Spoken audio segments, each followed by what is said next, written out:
Thanks for staying with us tonight. Is spanking necessary, or are there other ways to effectively discipline your child? Well, supporters of spanking have gone all the way to the Constitutional Court to fight for parents' right to physically discipline their children. Rights organizations, however, argue that spanking can leave long-term psychological scars. But what about the children themselves and what they think of spanking? Sandy McCowan finds out for us. Corporal punishment at home has proven to be an emotive topic for South Africans. Inevitably, many have differing opinions on the subject.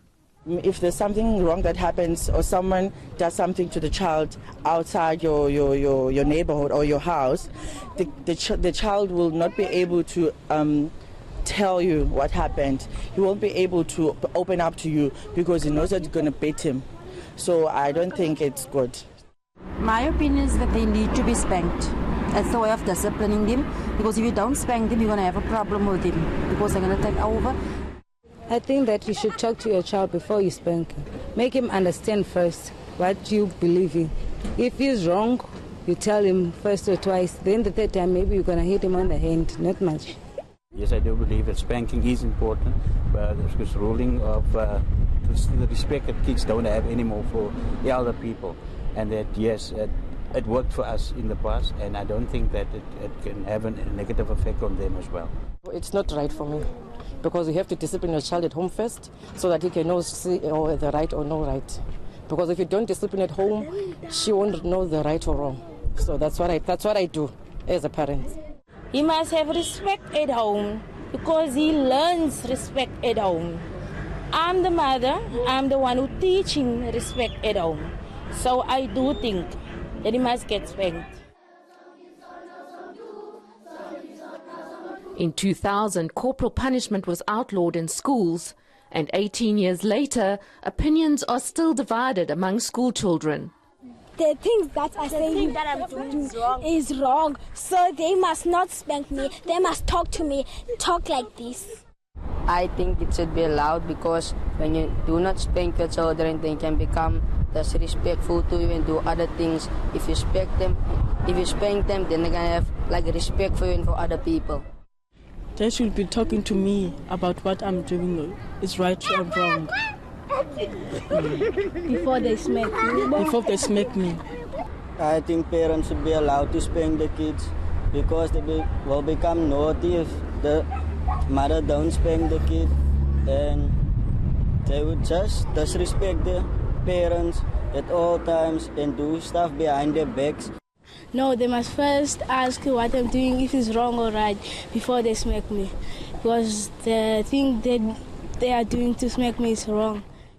South Africans will only know next year on what the Constitutional Court has decided to spank or not to spank.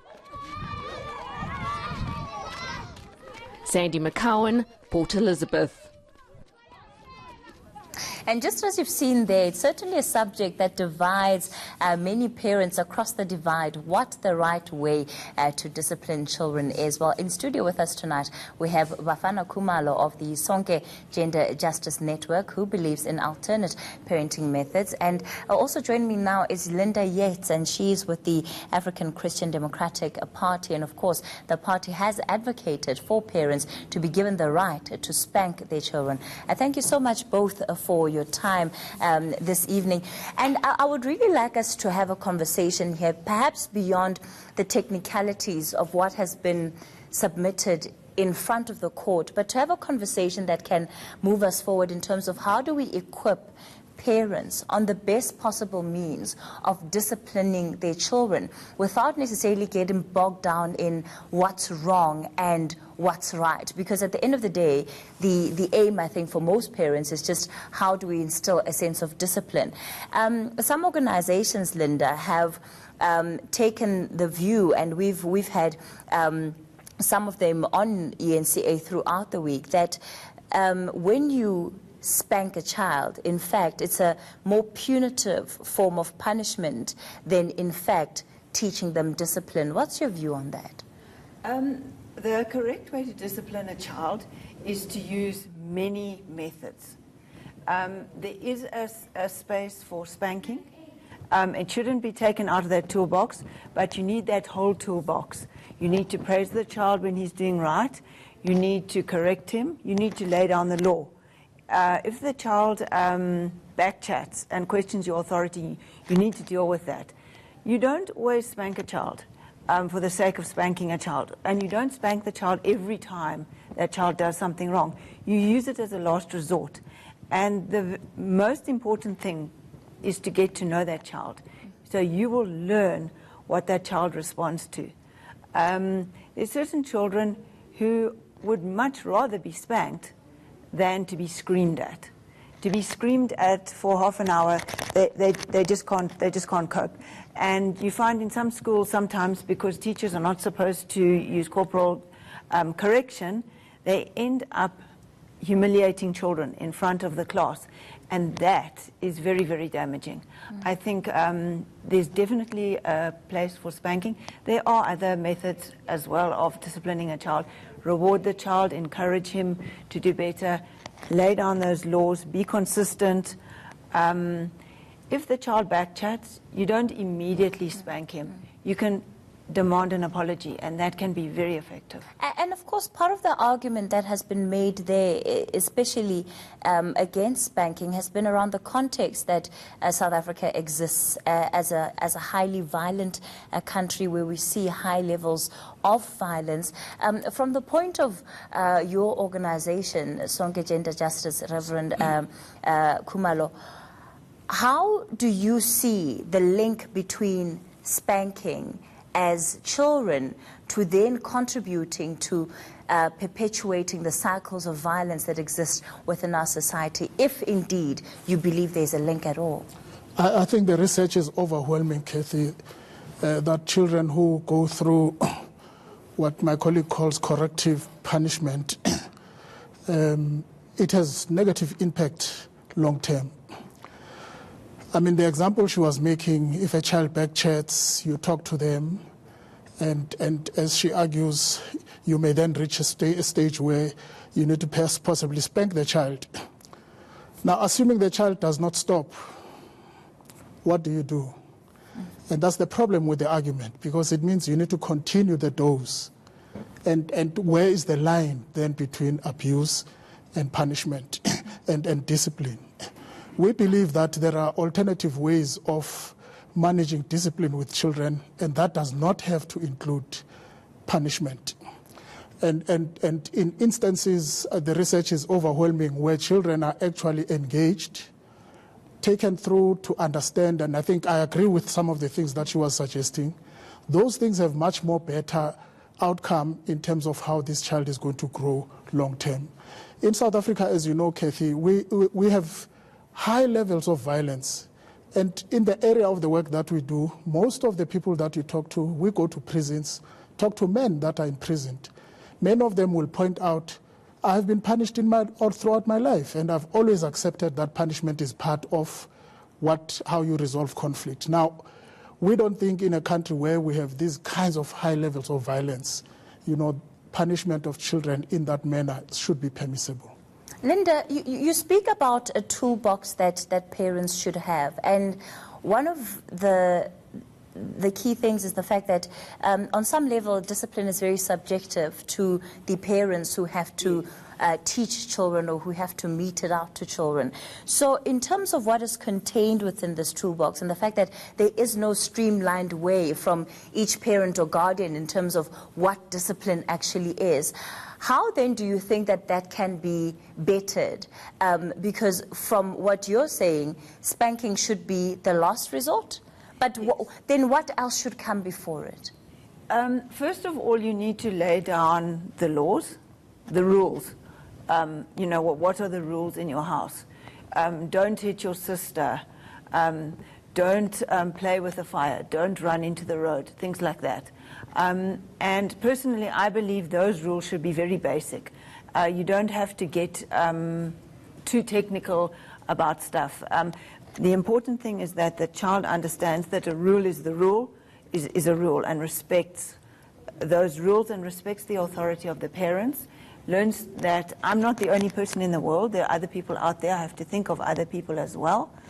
And but even just coming to that point, it means that already there is a level and a sense of discipline that has been instilled in the child. And part of the frustration that leads parents into perhaps spanking their children is because you've laid down the rules consistently. You've told them, do this, don't do that, and they're just not listening. So when that is the case, and we've again, and this would have come up in court too, where certain organizations are raising issues like many parents then call them out of frustration after they've hit their children too hard because they didn't mean to, but they simply just became too frustrated. You don't hit the child because you're cross. You spank that child to correct him or her.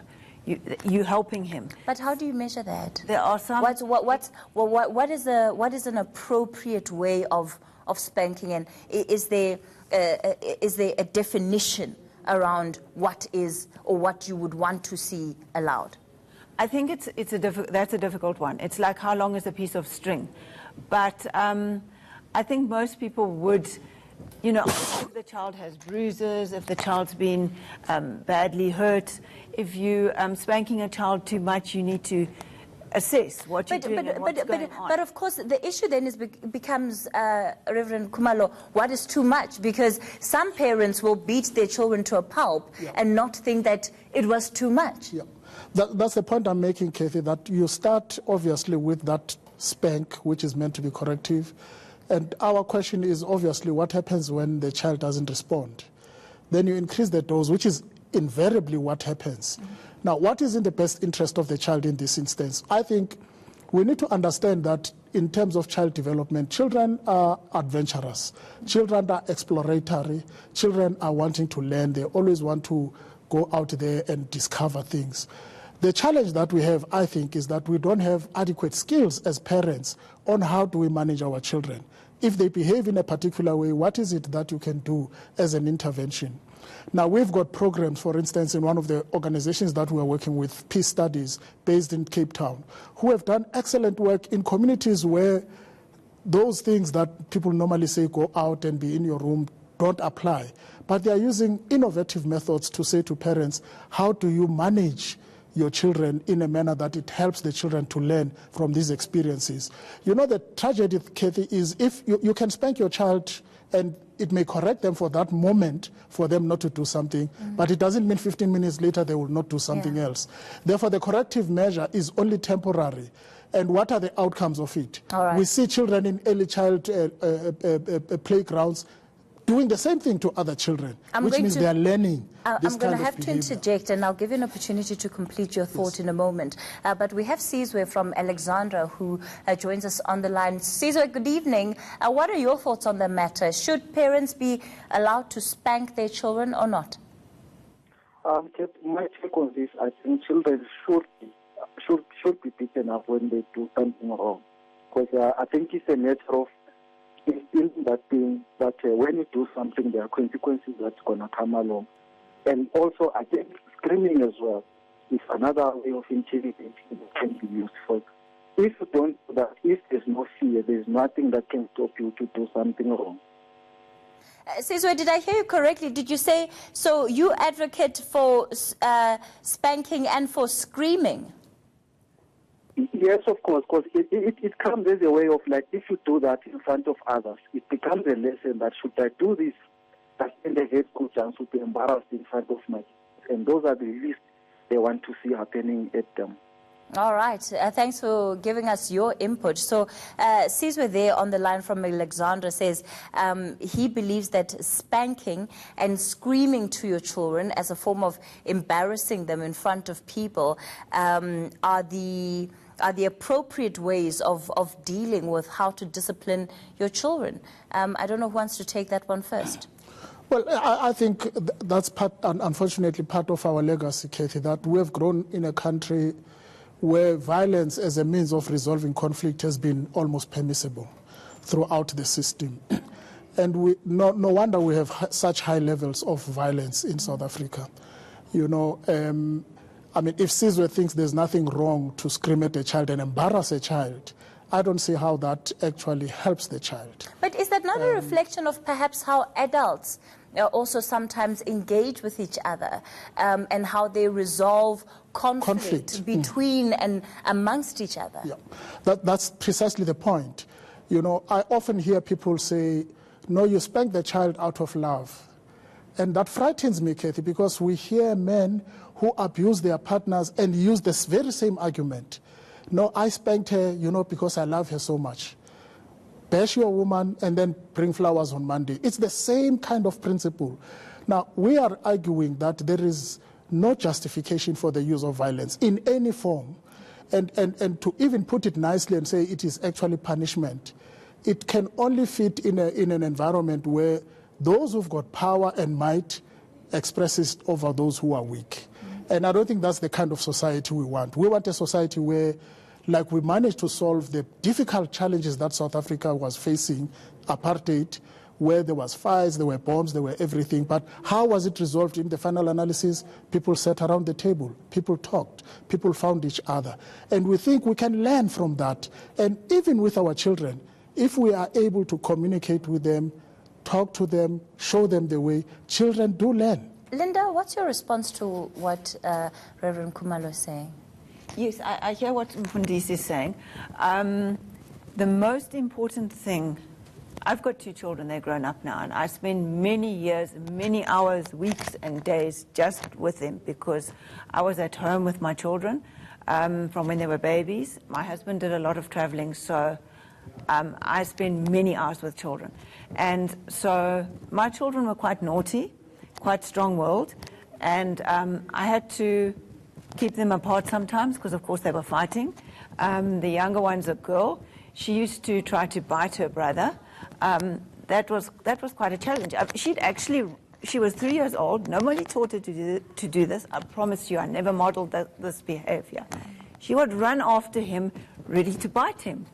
And I remember once he had bite marks all over his stomach. I can't remember actually giving her spanking for that, but I think she deserved it for that because she had to learn. She didn't want to listen. Whatever I said to her, she had to. But the most important thing about discipline is to be consistent. If it's wrong today, it's wrong tomorrow. I've made up my mind. That's the end of the story. You don't get emotional about it. It's just the fact of the matter, and that's actually what works. And, you know, it's very interesting that you use the phrase, she had to learn that what she was doing was wrong. Do you think, in terms of considering what Reverend Khumalo is saying, that there would have been an alternative way of teaching her without the spanking? Well, I was very concerned about my son, that he was going to end up with infected bite marks all over him. So, no, I couldn't see any other way of doing it. Some people say bite the child back. That I wouldn't do. I think a spank on the buttocks is preferable to that. Doesn't do any harm. And she responded well to that. All right. She understood that. We have Larry from Pretoria, who's a former teacher, and he says spanking should be followed up with explanation. Larry, expand on your point for us. Good evening. Hi there. Good evening, and a nice topic, and, you know, it's very important. You know, I have found in my experience that, you know, spanking does have a good effect on young kids. Obviously, you're not going to spank 16, 17, 18-year-olds. You know, a person's got to be real. But spanking does have a place in the family because, firstly, it is a last resort. And secondly, it is not using violence. If you look at the dictionary says violence is the use of extreme physical force to harm or even to kill. Now, obviously, no parent is going to have that as his objective. You know what I mean? But I believe, and I found in my own experience as a parent of 3 boys, as well as in the classroom, that before you spank, you explain the misdemeanor to the child. You did so-and-so. I've warned you a couple of times, but you've repeatedly done it day after day. So I have to inflict reasonable physical punishment on you, and this is the reason why I'm doing it. And hopefully you will turn from your ways. Also, there are various other ways. I mean, spanking is the last resort. You can entice the child with rewards for good behavior, and then deprivation of reward. But Larry, just to come in there, Larry, in terms of at least your experience of spanking, do you not think that in the long run it perhaps limits the ability of those that you have now allowed to become accustomed to being disciplined in a particular way? You limit their ability then to deal with other forms of discipline once they are full-grown adults. No, Katie, with respect to you, I have to disagree, because I found in my own experience that you need a whole lot of alternatives before you go into spanking. And spanking is gentle, rational, physical pain. It is not beating the child blue, in the face and so on, because clearly that is abuse. But if it's administered in a loving way at a tender age, it has tremendous merit. If you look at South African youth, why our youth perform so badly at school, they don't, progress, perform good at varsity and so on, is the fact that they are ill-disciplined. We have this politically correct, and I mean it, with great fairness. We have this politically correct culture that says, a little knock on the knuckles means you're violent and you're going to breed violent adults. There's no such thing. Right. South Africa's got violence because there's poverty, there's inequality, there's lack of opportunity. There are stacks of social ills that contribute to grown men being violent. All right, Larry, I'm going to have to leave it there with you for tonight. Thank you so much for calling in and sharing at least your opinion on this particular matter. We also have Dawn from Cape Town who's called into the show tonight. We're going to be going to Dawn in a moment and getting Dawn's view on this particular subject. But perhaps to explore what Larry was speaking about there, and I guess this is where part of the difficulty for organizations like yourselves is, when we're then not able to describe the limits within which spanking should take place, we then leave it to be a highly subjective matter. And history tells us that often that subjectivity has been open to abuse, which is why this matter is even in court. Most certainly. But of course, Kathy, I come from a different perspective that spanking actually for me is not permissible. And I'm arguing strongly that there is evidence that, children who are spanked, it has an effect on them psychologically, self-esteem. Well, Larry says that it's a positive. Larry says that it's a positive effect, and certainly there's also research that shows that spanking in some case studies has been found to be beneficial to children. So he's not absolutely wrong. Well, yes, but I beg to disagree with that, because I think what is in the best interest of the child in this instance, is it better for me to expose to my child to a notion that when we disagree and I have power over you, I should therefore exert my power in order for you to listen to what I'm saying to you? Or is it better for me to engage with my child so that through that engagement, I am already teaching my child skills of how to manage and negotiate conflict. And for me, I choose the latter, because having grown up in South Africa, having been through schools where I have been punished myself, having been through punishment by elders for doing all sorts of things, I really never thought that has helped me in any way except to make me scared to do anything. And I don't think that's the kind of children that we want to bring up, who have to be scared at every turn, even fear to be adventurous, to try things. Yes, children will stray and do things, but I think the better option for me is not to use violence. And I'm describing this as violence because I think to try and polish it and say, no, it's just punishment. Any exertion of power over somebody, it is violence. and we need to accept that for what it is. Linda, and it has got its implications. In your experience as a mother, and of course through the position that you're advocating for, is it easy to speak some calm, sober sense into a 3-year-old who's trying to bite her brother for the 10th time on the stomach? No, it doesn't work. That one needed a smack, and it worked. She respected that, and it's not because I'm controlling her. I'm a mother. I love her. I don't want her to grow up to be a hooligan, and she understands that. And today, she understands that. All right.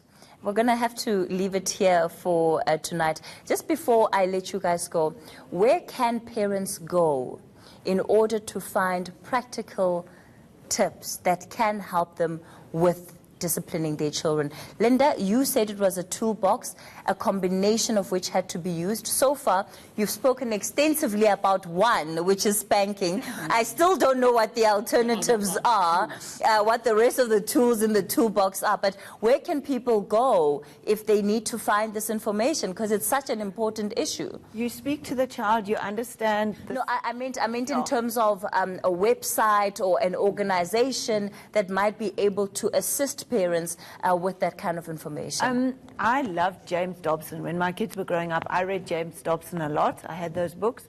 And there's Focus on the Family website. Excellent. Okay. Very good. Yes.